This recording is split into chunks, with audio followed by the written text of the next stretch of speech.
Jadi epidermis ya, kulit kita itu sebenarnya memiliki turunan ya atau diferensiasi.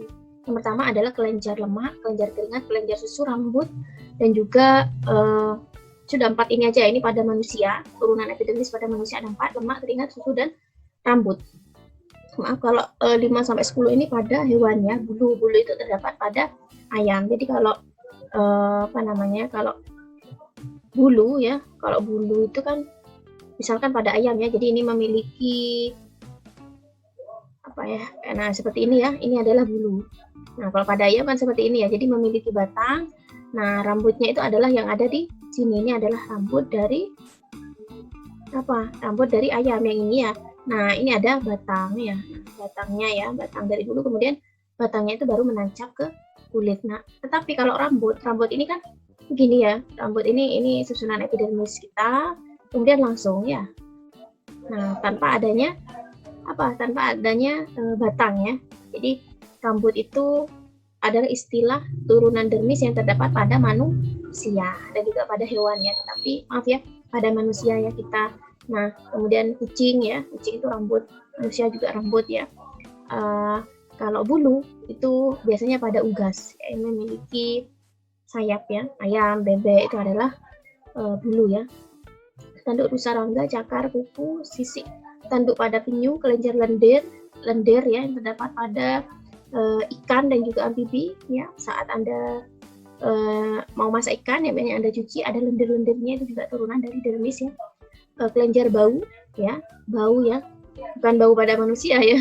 Misalkan siapa ya, ini bau ini ya, berarti kamu memiliki kelenjar bau. Enggak, bau itu karena adanya keringat ya, belum mandi itu bau. Tapi kalau pada hewan beda, dia memang memiliki kelenjar bau yang tujuannya untuk mencari pasangan ya dalam proses kawin ya, yaitu namanya feromon ya. Ada sel kimiawi yang disebut dengan feromon, biasanya ada kepada kambing, kelompok Rhodonanthia, kelompok hewan pengerat, karnivora, dan juga pada ular. Manusia tidak punya ya kelenjar bau. Jadi 1-4 ini adalah turunan epidermis yang terdapat pada manusia ya. Nah, saya bahas satu-satu. Kelenjar minyak ya. Kelenjar minyak itu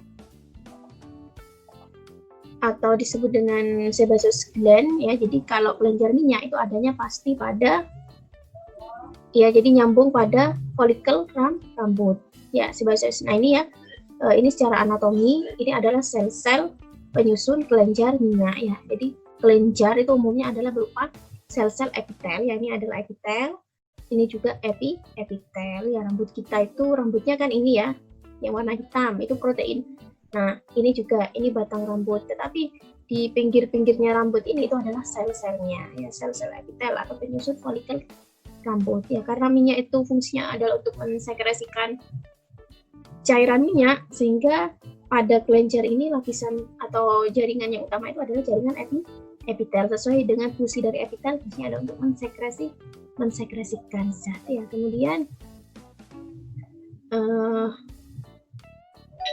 nah ini ya, mengandung asam lemak dan juga modifikasinya. Ada kelenjar cerumen ya. Cerumen itu terdapat pada telinga ini ya. Nah ini adalah cerumen, tujuannya adalah untuk melindungi kelenjar timpani yang terdapat pada telinga kita. Kemudian juga ada kelenjar meibom. Nah ini ya, meibom. Nah ini yang warnanya kuning, yang ini ya.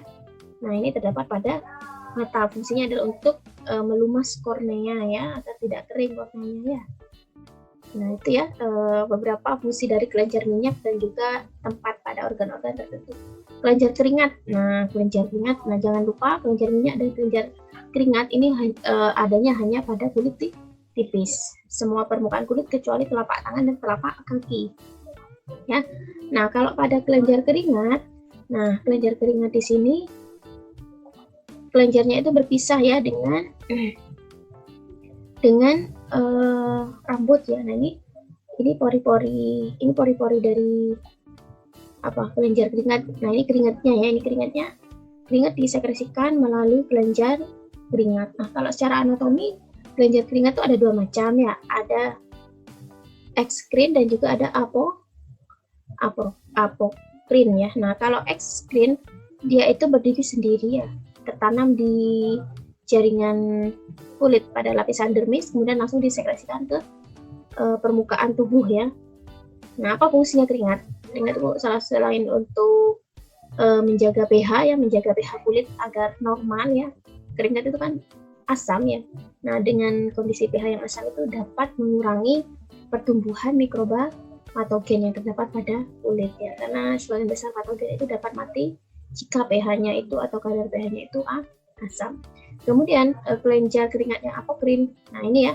Ternyata apokrin itu ya, nah memang berdiri sendiri, tetapi saat disekresikan jadi satu dengan kelenjar minyak ya, yang disekresikan langsung melalui folikel rambut ya. Jadi kalau minyak, ini minyaknya yang ini ya. Nah, ini adalah kelenjar minyak di sini ya. Kalau minyak fungsinya untuk melembabkan kulit ya.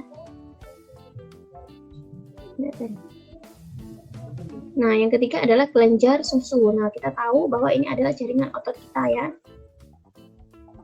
Nah, ini jaringan otot kita yang berwarna merah, sehingga ini disebut dengan dinding atau lapisan muscle ya, atau otot, karena memang mengandung sel-sel otot ya, otot lurik ya, otot lurik ini ya, karena otot itu ada 3, otot jantung, otot lurik, dan otot polos.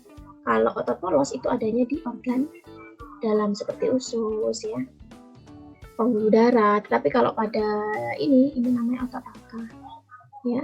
Kemudian yang 3 ini adalah kelenjar yang dapat menghasilkan ASI atau lobus ya, ini ya. Kemudian ini puting. Yang kelima areola. Yang keenam ini adalah saluran sekresinya ASI, dan ini adalah kelenjar adiposa. Ternyata kelenjar adiposa itu juga banyak yang terdapat di kelenjar susu ya. Kenapa ini payudara itu termasuk turunan epidermis ya? Karena penyusun utama dari kelenjar susu itu adalah jaringan yang terdapat pada sistem interhumen ya. Nah, ini ya. Nah, sama persis ya. Ada epidermis atas ya. Kemudian ada jaringan adiposa atau lapisan dermis, ada jaringan ikat pembuluh darah sensorik ya. Yang membedakan itu, yang memodifikasi ini adalah adanya kelenjar penghasil ASI ya. Apakah kelenjar minyak ada di sini, Bu? Ada. Apakah kelenjar keringat ada di sini, Bu? Ada ya, ada di daerah sini ya, cuman di sini tidak dinampakkan. Yang terakhir adalah kelenjar, rambut ya. Yang keempat ini rambut. Jadi ini struktur dari rambut ya. Kalau yang paling bawah di sini adalah matrik rambut, ini yang titik-titik ya. Papila rambut, nah ini ya. Kemudian bulbus rambut, ini ya, atau pembengkakan dari akar rambut. Folikel rambut, epitel yang membungkus akar rambut. Jadi epitel, folikel rambut ini epitel. Jadi bagian luarnya ini ya.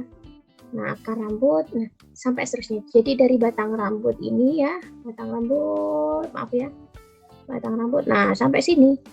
Ini warnanya hitam ya.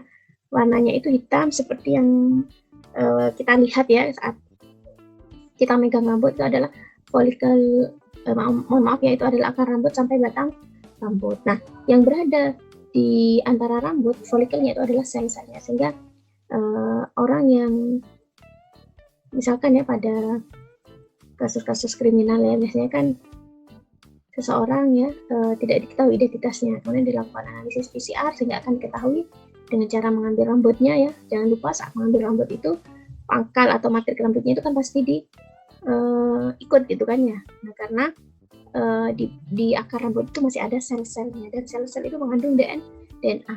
Nah, yang dianalisis PCR itu adalah sel yang masih mengandung DNA. Tapi kalau cara analisisnya itu adalah dengan memotong rambut di bagian sini, ya tidak bisa ya, karena tidak ada selnya. Nah, ini kan ya. Nah, ini misalkan ya rambutnya dipotong sampai sini, ya tidak bisa. Nah, sama seperti ini rambut kan ya. Nah, ini akar rambut yang dari kuning sampai ke sini, hair cortex ya. Nah, yang kita nampak kan dari sininya. Jadi saat orang analisis DNA rambut itu biasanya dicabut. Kenapa dicabut? Karena di bagian pangkal ya, dan di sepanjang rambut itu pasti ada sel-sel yang masih melekat ya, sel yang masih ikut dalam proses pencabutan itu ya, sehingga selnya itulah yang sebenarnya dianalisis DNA-nya ya. Nah, ini selnya itu yang warnanya merah ya. Kuning ini adalah batang rambutnya, akar rambut, batang rambut di sini ya. Ini termasuk kulit apa? Kulit tipis atau kulit tebal? Mengandung rambut ya. Korneumnya lengkap. Nah, yang terakhir adalah kuku. Nah, kuku kuku ini adalah yang ini ya.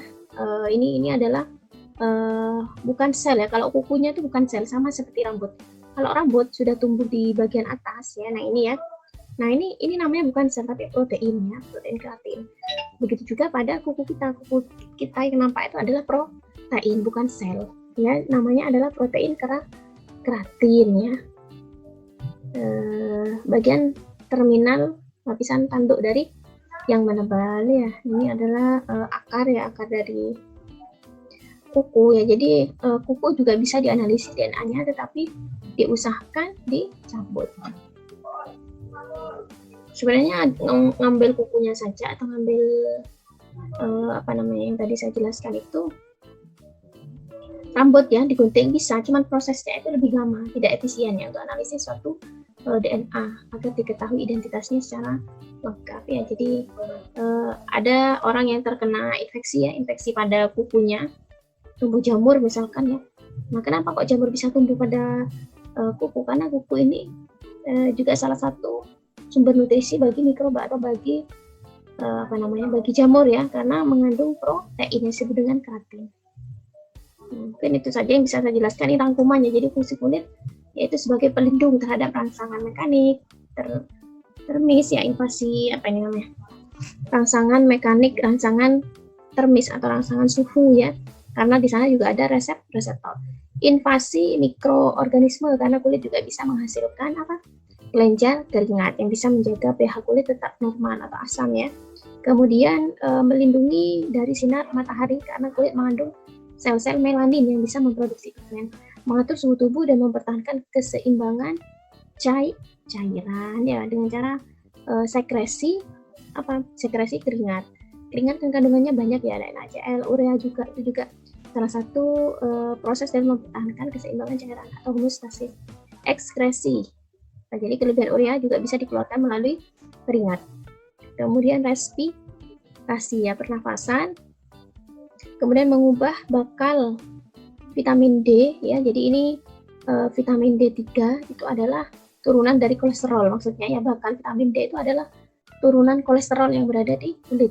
Jadi bentuk yang lebih aktif setelah melalui proses sirkulasi ke dalam darah dan diaktifkan oleh enzim yang dihasilkan oleh hati dan ginjal untuk alat komunikasi dengan lingkungan, organ perasa, saraf, bebas, epidermis dan lain-lain. Nah, ini untuk komunikasi dengan lingkungan ini lebih ke fungsi fungsi kulit pada bagian tengah dan juga pada bagian bawah ya. Nah, terima kasih, itu saja yang bisa saya jelaskan hari ini. Semoga bisa dipahami dan bermanfaat. Assalamualaikum warahmatullahi wabarakatuh.